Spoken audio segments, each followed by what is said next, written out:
On this video you will notice that I'm wearing a new male shirt. This was custom made by Viking Merchant. This is not a sponsored mention. I'm just a happy customer. If you wanted to get custom made mail, I strongly recommend Viking Merchant. You'll find a link in the description. Ask of Davide Maggi and tell him that the Metatron has sent you. Grazie Davide. Hey noble ones, welcome back to my channel. This is War to Misinformation. Literally, in the last few weeks I've spotted, and I'm not joking, 10 to 15 articles repeating the same silly thing. Medieval knights, you say? You thought it was going to be an armored man on top of a majestic steed. But oh no, it was a tiny puny My Mini Pony.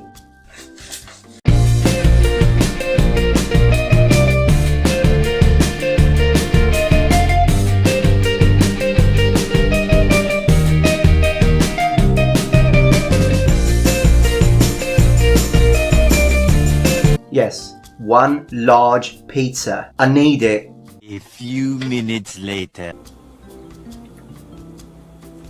This video is not sponsored by...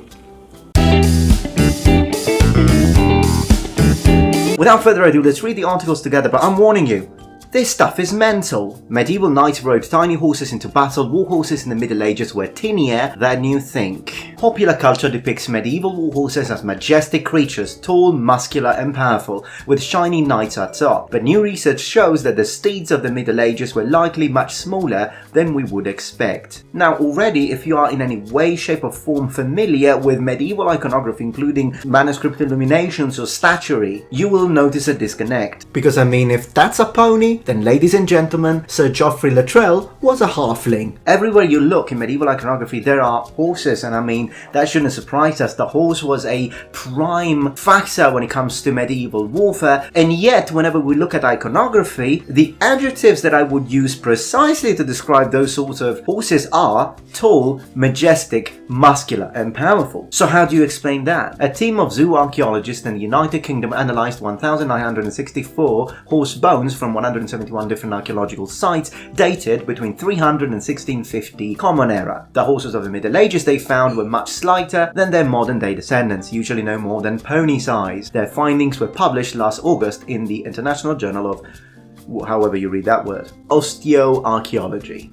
Now already the first thing that comes to my mind as I read this is I really need to go check the study proper. But the first massive red flag that I see here is the following. The lack of the site location. Are these horses from all over Europe or are they from a specific single location? But most importantly, the dates. In other words, the exceptionally broad time span, 300 to 1650. Even though the definition of the length of the medieval period varies from scholar to scholar, one thing is for sure, 300 AD is not medieval. Late antiquity, late Roman Empire, being even more technical, the dominate after the Principate, however you want to call it, 300 is too early for a study that is talking about medieval horses, diluting any result or piece of information that we can gather when it comes to medieval horses of about 400 to 500 years, depending on when exactly we want to start and examine horses and their skeletal remains. The animal is typically measured from the ground to the ridge between their shoulder blades in units called hands, with one hand equaling 4 inches. Modern horses stand at least 14.2 hands or 4 foot 10 inches. The archaeologists found that English medieval knights led their charges on horses shorter than 14.2 hands tall. Today they would be classified as ponies, not horses. I really feel like this article here is misrepresenting what the original study is doing. This is my first guess. Let's have a look at another article.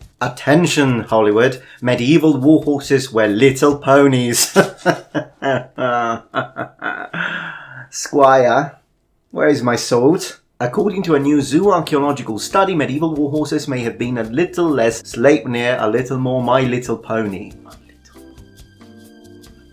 Contrary to the popular image of gallant steeds as big and powerful, back in ye days of old, many were probably closer to the size of modern-day ponies, under 14.2 hands or 4 foot 10 inches. After examining the bones of 1,964 horses found between 300 and 1650 AD in England. This article is even worse than the first one. It's pretty much saying the same thing, but now they're adding of their own. They did tell us that the study was carried out in England. Well, if the study was carried out in England and that's the only sample pool, then this does not tell us anything about the medieval period in Europe. These findings suggest that we have to add horse size to the long list of historical inaccuracies in medieval epic films. To help you wrap your head around the mind-boggling difference between a horse-sized warhorse and a pony-sized warhorse, here are some data visualizations created using advanced imagery software. Mate, advanced imagery software, that's a frigging Photoshop. I can do that in 2 minutes and I'm not an expert. And it's, oh my gosh, that's so stupid. What a stark contrast, how vastly different our understanding of history might be if we had all grown up with the knowledge that great battles may have been fought on dinky,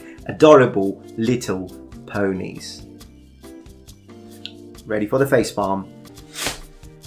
On this video we'll show a lot of period sources, so please watch until the end, but one thing is for sure. Even though some of the horses used by medieval people would indeed fit the modern definition of a pony when it comes to the archaeological maxima, these articles specifically chose to show Shetland ponies, and that's very misleading because that's not what medieval knights were riding into battle. Okay, in order to preserve our mental sanity, let's go and check out the actual article proper. We shall then cross-reference it with the plethora of evidence we've got from the medieval period. And yes, I will be reading from medieval Italian, I'll be translating it for you, and I will sound fantastic in doing so, and oh my gosh, my Italian sounds so good. You wouldn't believe it how good my Italian is. Must have been the pizza.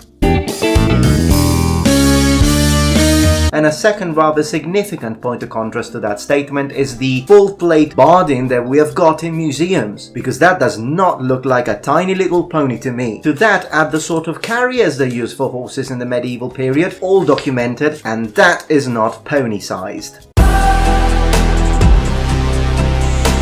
Link in the description to the article I'm about to read from. In Search of the Great Horse, a zoo archaeological assessment of horses from England, AD 300 to 1650. Never had I thought that I would use the word zoo archaeological so many times in my life. Popular culture presents a deep-rooted perception of medieval warhorses as massive and powerful mounts, but medieval textual and iconographic evidence remains highly debated. Furthermore, identifying warhorses in the zoo archaeological record is challenging due to both a paucity of horse remains relative to other domesticates and the tendency of researchers to focus on osteological size, which makes it difficult to reconstruct in-life usage of horses and activity-related changes. We examine trends in size and shape to explore how the skeletal conformation of horses changed throughout time and reflected their domestic, elite and military roles. Now, I've read this whole study a few times actually to really familiarize with what they were doing, and even though I think the study is very professionally carried out, of course, to summarize what the study is all about, it's trying to assess how the horses developed through a very long period of time, and it discovered that in England, the samples that they found showed that the horses that they examined tended to be generally small. This is not telling us all horses in medieval England were small, and it's not telling us that all horses used by all knights in all military contests were small throughout Europe. It's repeated over and over during the study, and they just left it out in all the other articles that are becoming popular and viral right now. Whenever you find bones of horses, yes, you can determine the general size of the horse, but you cannot determine what the horse was used for. It's not like it's written on the bones this Muppet was a war horse. Thus, whenever you're trying to assess where ancient horses lie in the allometric spectrum between small ponies and large giraffes, you have to take into consideration that when you examine a bone, you don't know if that was a horse used for riding, if it was a domestic horse, pack horses, messenger horses, all-rounders, companions, conservation grazer horses, horses used in the tin mines. And even if you were extremely lucky and you were able to pinpoint, hey, 50%, 60% of all of these remains are actually military horses, analyzing their general overall size is still not telling you the size of war horses and destriers used by medieval knights during heavy cavalry shock charges. Why?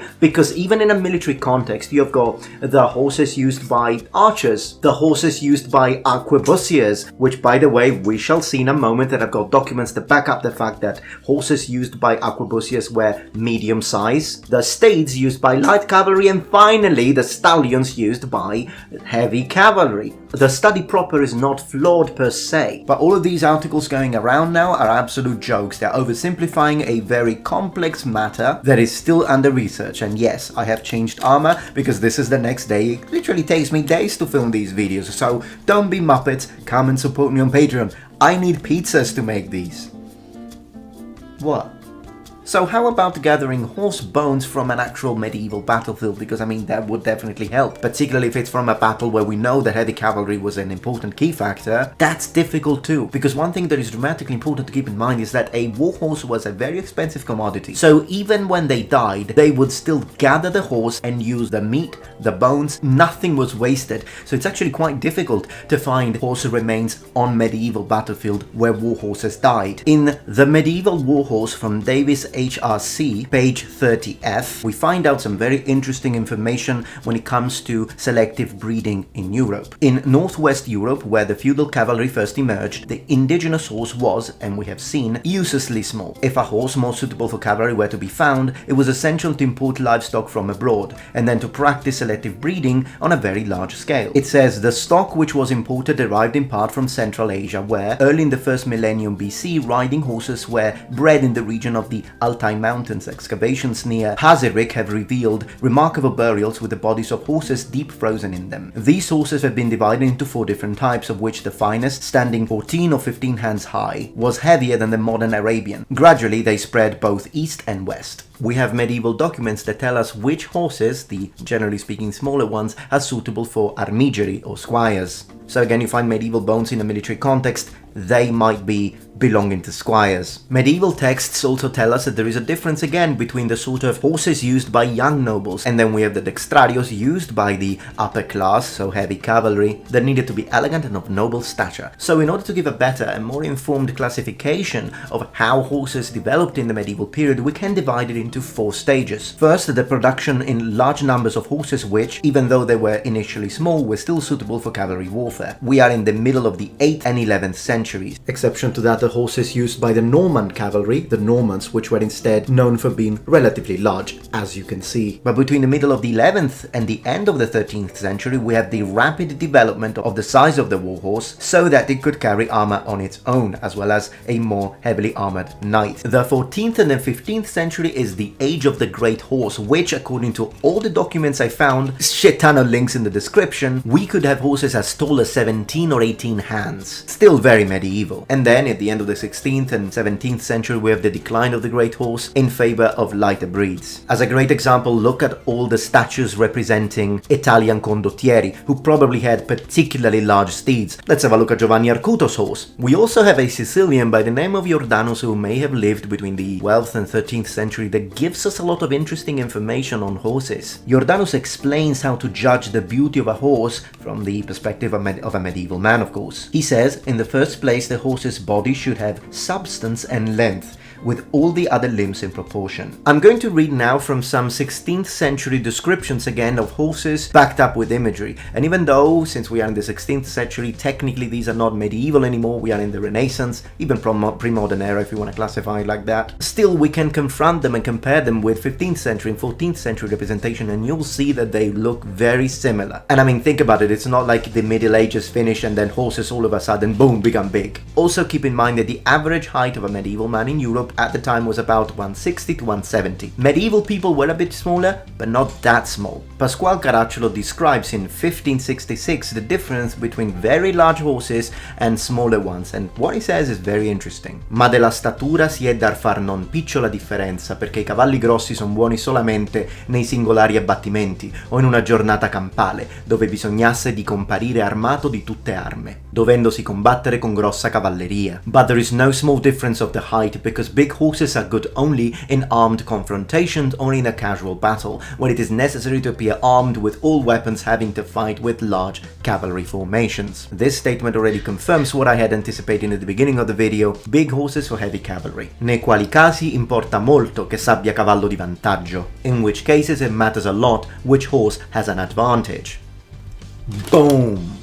Ma nelle scaramucce ed in altri mestieri della milizia, dove più leggerezza e prestezza è da richiedersi, loderei piuttosto un cavallo di mediocre taglia. But in the skirmishes and in other professions of war, where more lightness and speed is to be required, I would praise more a horse of medium size. Very interesting. If all the horse bones you found are from a context where we had a skirmish rather than a full-on battle, you'll find smaller horses. That doesn't tell us that the entirety of medieval heavy cavalry used ponies. Similar statements from Alessandro Massari in Compendio dell'eroica arte di cavalleria. from the 1600s. He proposes that the formation of arquebusiers, horses of mezza taglia, medium height, and stronger horses for heavily armed soldiers. We then have a treaty from 1602 by Antonio Pirro Ferraro that compares the size of a horse to that of a man. Another interesting hint in La Cavallerie Françoise Italienne. John Crusoe in Military Instructions for the Cavalry from 1620 tells us his horse was to be of 15 hand high at the least, strong, swift, and well managed. And to give you context, when he says his horse,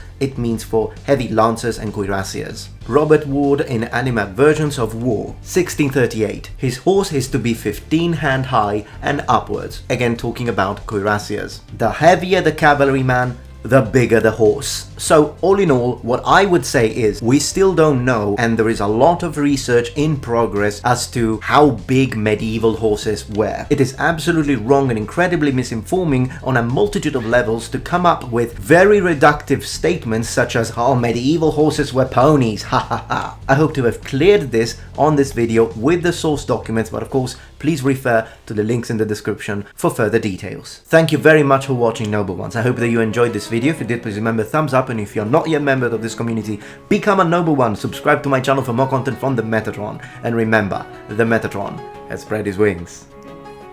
Goodbye.